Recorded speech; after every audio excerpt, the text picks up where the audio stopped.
Assalamualaikum warahmatullahi wabarakatuh.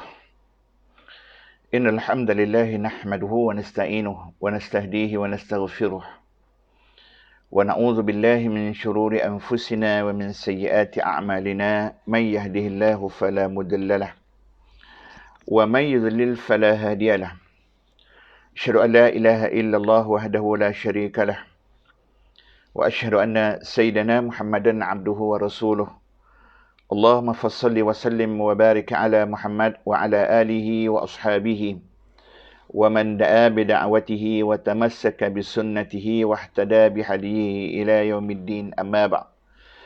Muslimin, muslimat yang dirahmati dan dikasihi oleh Allah Subhanahu wa taala sekalian, alhamdulillah kita panjatkan kesyukuran kepada Allah Subhanahu wa taala kerana diizin dan rahmat daripada Allah Subhanahu wa taala kita dapat sekali lagi bersama-sama pada pagi ini dalam siri kuliah online kita membicarakan tentang keindahan Islam.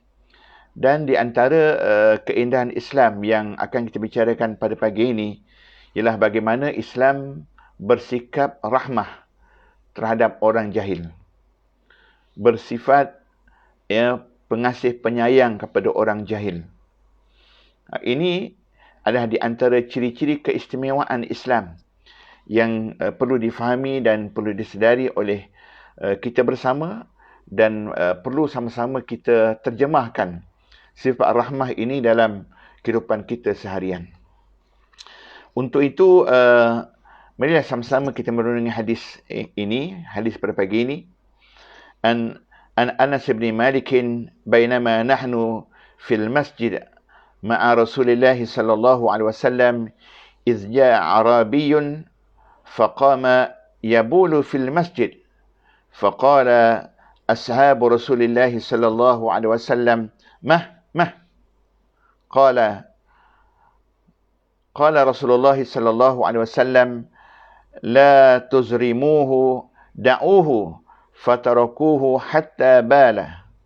ثم إن رسول الله صلى الله عليه وسلم دعاه فقال له إن هذه المسجد لا تصلح لشيء من هذا البول ولا القذر إنما هي لذكر الله عز وجل والصلاة وقراءة القرآن أو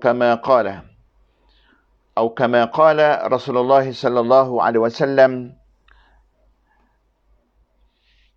قال فأمر رجلا من القوم فجاء بدلو من ماء فشانه عليه أو كما قال صلى الله عليه وسلم. Daripada Anas bin Malik radhiyallahu an, beliau berkata, kata Anas, ketika kami berada di masjid bersama-sama dengan Rasulullah, tiba-tiba datang seorang Arab Badawi lalu berdiri untuk kencing di masjid. Arab Badawi ini berdiri dan dia kencing di masjid. Maka para sahabat Salam menggertaknya. Menggentaknya. Bah. Tapi Rasulullah bersabda, jangan kamu memutuskannya. Jangan kamu memutuskan dia daripada kencingnya. Biarkan dia selesai kencing terlebih dahulu. Maka mereka, yang para sahabat, membiarkan orang tersebut hingga dia selesai kencing, si Badawi tadi. Setelah itu Rasulullah memanggil dan menasihatinya. Setelah itu Nabi pun panggil dia dan Nabi nasihat dia. Sesungguhnya masjid ini tidak boleh digunakan untuk kencing. Masjid ini bukan untuk tempat untuk kencing dan membuang kotoran. Masjid adalah tempat untuk zikir, untuk solat, untuk baca Quran, atau sebagaimana sabda Nabi SAW yang sesuai atau kama qala. Setelah itu, Nabi SAW memerintahkan seorang sahabat untuk mengambil satu baldi air dan menyiram ke atas kencingnya. Hadis diriwayatkan oleh Imam Muslim, hadis yang ke-429, dan hadis ini hadis sahih. Muslimin muslimat yang dirahmati dan dikasihi oleh Allah Subhanahu wa taala sekalian, masjid merupakan tempat suci yang perlu dijaga. dipelihara kebersihannya dan kesuciannya. Masjid juga adalah tempat untuk berzikir, iaitu mengingati Allah Subhanahu Wa Taala, melaksanakan solat, membaca Al-Quran dan mengadakan majlis ilmu. Berbagai aktiviti boleh dilakukan di masjid. Ya. Dan masjid juga adalah tempat untuk menyatu padukan umat manusia, umat Islam. Ya, sebenarnya sangat besar kelebihan masjid ini dalam Islam. Rasulullah SAW menunjukkan akhlak dan kebijaksanaan dalam menangani orang yang jahil, iaitu badui tadi, dengan cara yang lemah lembut dan tidak berlaku kasar. Walaupun kencing di masjid adalah suatu kesalahan dan termasuk perbuatan mengotorkan masjid, tapi Rasulullah SAW tidak segera memarahi orang yang melakukannya atau atas beberapa kemaslahatan atau beberapa kita kata sebab yang memberikan kebaikan sebenarnya kepada Islam dan menggambarkan tentang Islam sebagai satu agama yang penuh dengan rahmah. Sikap lemah lembut dan kesantunan ini lebih memberi kesan di dalam penyampaian dakwah. Jadi orang yang terlibat dengan dakwah, maka hendaklah mereka sentiasa ataupun mengambil sikap lemah lembut dan bersantun, sopan santun. Dan dia boleh menarik dan mendekatkan seseorang kepada kebenaran. Kadang-kadang disebabkan sifat keras kita, orang lari daripada kebenaran. Bukan orang tak nak kebenaran, tapi orang lari kerana sifat keras kita. Maka sifat lemah lembut dan kesantunan adalah sifat yang paling penting. Sebaliknya, kekerasan akan menyebabkan sasaran ataupun orang lari jauh daripada kita. Islam mengajar kaedah menolak kemudaratan, yang lebih besar dengan memilih yang lebih ringan. Akhafud dararain, di antara dua mudarat. Mudarat yang besar dan mudarat yang ringan. Maka Islam mengajar kita memilih mudarat yang lebih ringan. Jika orang yang sedang kencing itu dicegah dengan tiba-tiba, daripada hadis tadi, kalau Nabi mencegah, menegah orang yang badui yang kencing tadi dengan tiba-tiba, nescaya dia akan menyebabkan mudarat yang lebih besar. Mungkin bila dia terkejut, dia akan lari. Bila dia lari, waktu tu tengah kencing lari, maka akan bertebaranlah air kencing dia. Akan lebih bersepah-sepahlah air kencing sampai ke tempat lain.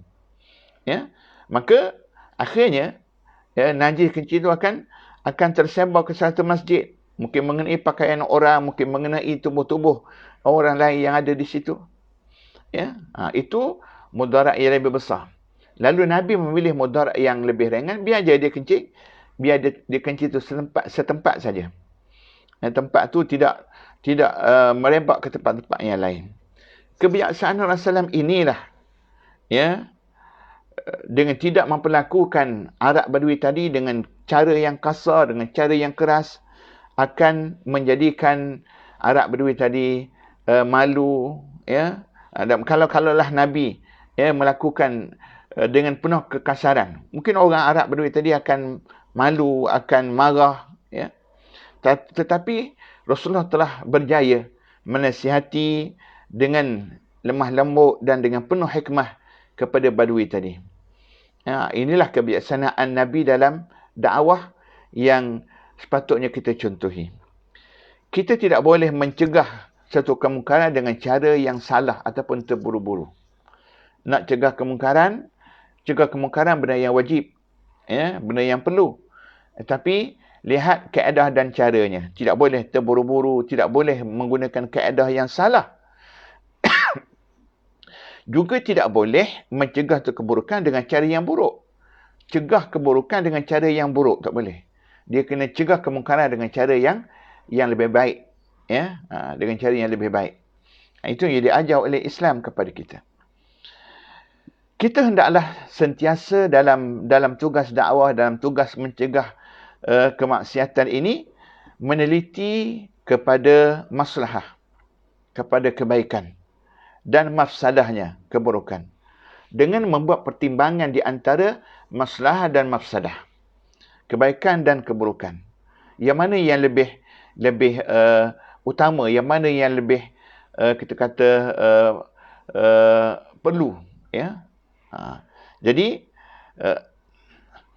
yang lebih penting dalam kaedah Islam ni ialah kita mengambil maslahah. Mengambil maslahah mesti lebih dahulu daripada menolak mafsadah. Ini dalam kaedah Islam. Sebab itu kita tidak boleh mengingkari sesuatu kemungkaran dengan satu kemungkaran yang lain. Jangan kita lawan kemungkaran dengan kemungkaran yang lain. Kita juga kemungkaran dengan kemungkaran yang lain. Kita ambil contohlah muslimin-muslimat sekalian dalam hidup kita. Mungkin kita tengok ada orang berjudi. Berjudi kemungkaran. Kemudian kita pergi dekat orang berjudi itu, kita tumbuk dia.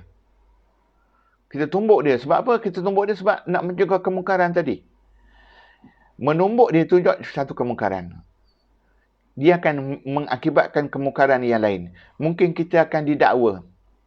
Dia dapat bersalah. Sebab apa? Sebab menumbuk dia. Kita nak buat benda baik. Nak cegah kemungkaran. Tapi keadahnya bukan dengan keadah yang buruk. Mestinya keadah yang lebih baik. Kalau kita tumbuk dia, orang yang kena tumbuk tadi, dia memang salah sebab kita kata apa? Buat benda yang salah, berjudi dan sebagainya. Tapi dia akan buat report, boleh kita yang kena sebab kita tumbuk dia. Ini sebagai contoh. Jadi kita juga tidak boleh mengingkari kemungkaran sehingga menyebabkan berlaku kemungkaran yang lebih besar. Kemungkaran yang lain yang lebih besar. Ini kaedah-kaedah yang diajar oleh Islam kepada kita dalam bagaimana kita menangani kemaksiatan, bagaimana kita menangani perkara-perkara yang melibatkan kita kata kemungkaran dan penerakaan kepada Allah Subhanahu Wa Taala. Daripada dalam hadis ini kita melihat bahawa air kencing manusia adalah satu yang kotor dan najis. Tidak dapat kita nafikan. Air kencing manusia ni lah kotor dan najis. Itu perkara yang fakta, fact. Perkara yang fakta. Dan bagaimana Nabi dengan kaedah dakwah Nabi, Nabi tidak halau, Nabi tidak herdik, Nabi tidak gertak si badui tadi yang mungkin mengakibatkan dia akan lari dan dia akan bawa, dia akan siapkan air kencing. Lalu Nabi gunakan kaedah dalam hal ini. Kaedah bagaimana? Nabi suruh sahabat biarkan dia kencing habis. Kemudian baru Nabi beritahu satu persatu dengan cara yang baik. Dan bagaimana Nabi menyuruh seorang sahabat mengambil air dan menyucikan najis air kencing tadi dengan menggunakan air, membersihkan dengan menggunakan air. Ini adalah kita kata kaedah dakwah, fiqh dakwah yang Nabi tunjukkan dalam kaedah bagaimana membetulkan ataupun bagaimana kita mencegah perkara mungkar dan perkara maksiat. Jadi muslimin muslimat yang dirahmati dan dikasihi oleh Allah Subhanahu Wa Taala sekalian, maksiat mesti ditegah, tapi pilihlah kaedah yang terbaik. Kalau ada di sana maslahah dengan mafsadah, maslahah ialah kebaikan, mafsadah adalah keburukan, maka memilih maslahah lebih utama daripada menolak mafsadah. Ini kaedah-kaedah yang dipanggil kaedah-kaedah fiqh yang perlu difahami oleh kita. Oleh itu, muslimin muslimat yang dirahmati dan dikasihi oleh Allah Subhanahu Wa Taala sekalian, marilah sama-sama kita jalankan tugas dakwah kita dengan sebaik-baiknya dan pilihlah kaedah dakwah dengan kaedah lemah lembut, santun, rahmah, dan kerana ini adalah kaedah dakwah yang diajar oleh Rasulullah kepada kita. Sekali tutup pagi ini, insya-Allah bertemu pada pagi besok dalam siri nerangan yang sama. Ma asabana min hasanatin fa min Allah وما أصابنا سيئة فمن أنفسنا. أقول قولي هذا وأستغفر لي ولكم. السلام عليكم ورحمة الله وبركاته.